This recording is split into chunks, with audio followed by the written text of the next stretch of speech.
The Joe Rogan Experience. But that's why I was asking about like the Full House days. Was it hard? Oh, that's interesting because it'll bring. Because you had a dirty act, but It you wasn't were on as this blue until after, and Full House and the video show were simultaneous, and they were family. 7 o'clock at night on a Sunday, I'm hosting videos. I can't say, here's another fucking video. You can't do that. Right. And I didn't say fuck that much. In fact, a few years ago, Dice called me. He goes, Saget, I got to tell you something. We got to see each other. But also, you know what, man? You stole my shit after Full House ended. You stole my... I said, what did I steal? Well, you didn't used to say fuck as much. So I stole fuck. Was he joking? Kind of, but not really. But then he wanted to tour with me, so it was kind of like... See, Dice is always half pranking you. I love him. He's always half fucking with you. I started going on the road because of Dice. I was just doing the store, and this is when I was on news radio. And one day, we're in the back room, he goes, hey, you should go on the road. And I'm like, yeah? And he goes, yeah, you're funny. He goes, you don't want to be fucking beholden to these cocksuckers.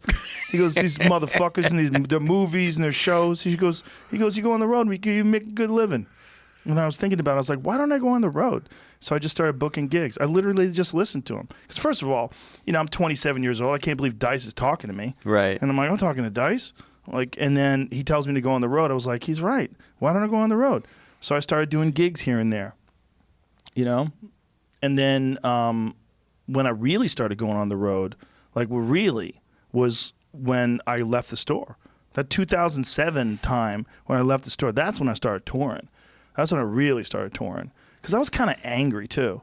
I was like, I put all that time into that place, and I thought what we were doing, like that Mencia thing, I thought we're doing the right thing. I thought that was a real problem. And so when that was the reaction, I was like, okay, I'm going to show you motherfuckers. I had this attitude, like, I'm going to show you. And then I did my best work after that. There's nothing wrong with that, yeah. That was my best work was after that. Because I was, my first real big special was 2009, which is 2 years after that. And then, and I don't have any hate for that dude. And I hope he gets better. Like, I hope he's doing great. I really do. I think he has learned his lesson. I hope he has. I hope people forgive him, too. I think that's a problem. I think...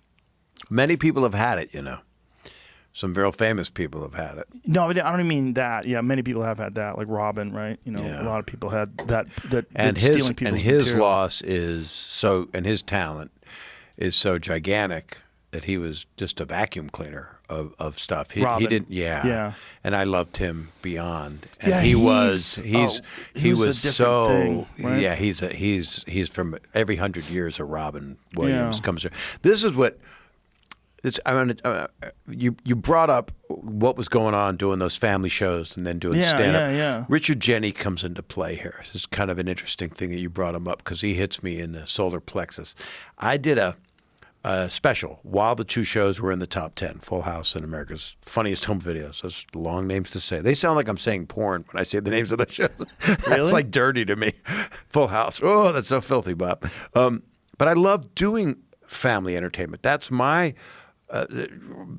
many different sides. I love doing stuff the whole family can watch together. I don't look at that and go, "Oh, fuck that. That's bullshit." That's not the cynical guy that can come out and be blue for the sake of blue. I wasn't blue for the sake of blue. I just did what I did. Just like you did what you did. Your UFC stuff. It's like I wasn't doing anything athletic, but I did an HBO special, and it did well, but in the ratings or whatever, but it was not good, and I made it so you can't see it.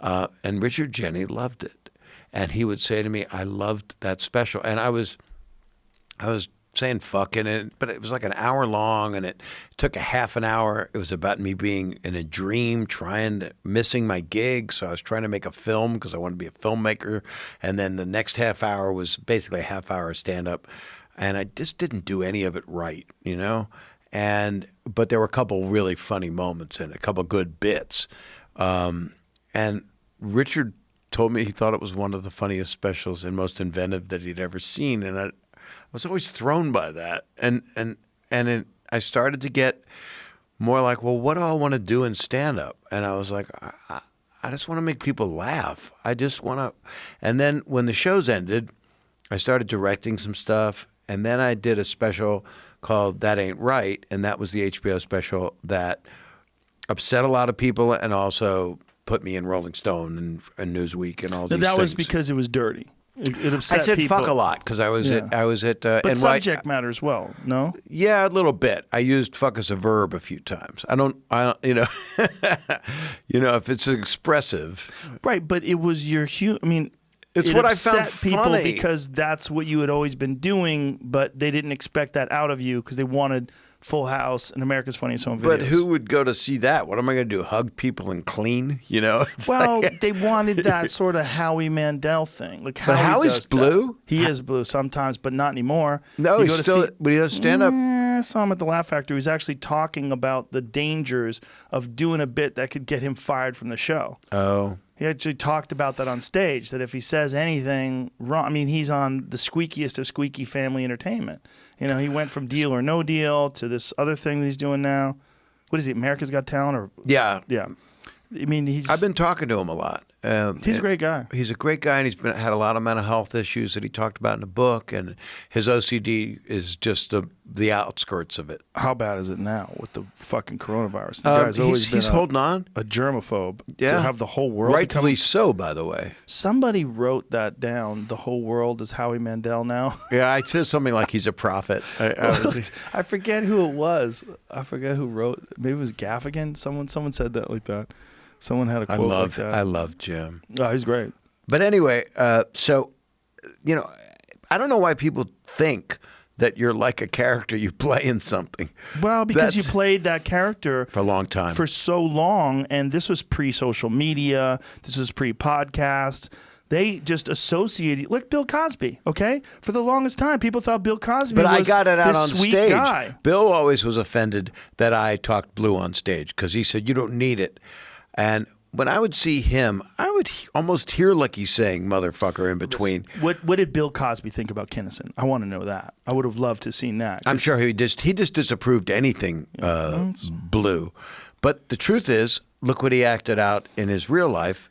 But that's I would just do why. it. That is why. Yeah, that's the why. boys' club that he was in. My boys' club, or I hate to say that because it's so misogynistic, but it was a guy that looks like I know what I look like. I look like your dentist, your accountant, or somebody, maybe your gynecologist if it's a good week, but not yours. But I'll continue, I swear. I just had a moment of doing like 10 of those that go nowhere. But the truth of it is, for me to say that is the joke. And that gets nowhere also. So I have to have content. And the more specials I did and the more I've done stand-up, like I was about to shoot a new one this year. I've got like an hour and a half of stuff. Of course, everybody's going to have 12 minutes of COVID, but I don't know what it's going to be. But it was really, I was about to talk about racial injustice, ready to go, because I've got all this stuff when I was a kid and segregation, and I was living it and didn't understand it when I was 6, 7 years old in Virginia. So it was like I started to have much more intent in what I want to do right now. And make people laugh. I got to throw a dick joke in just to make myself happy.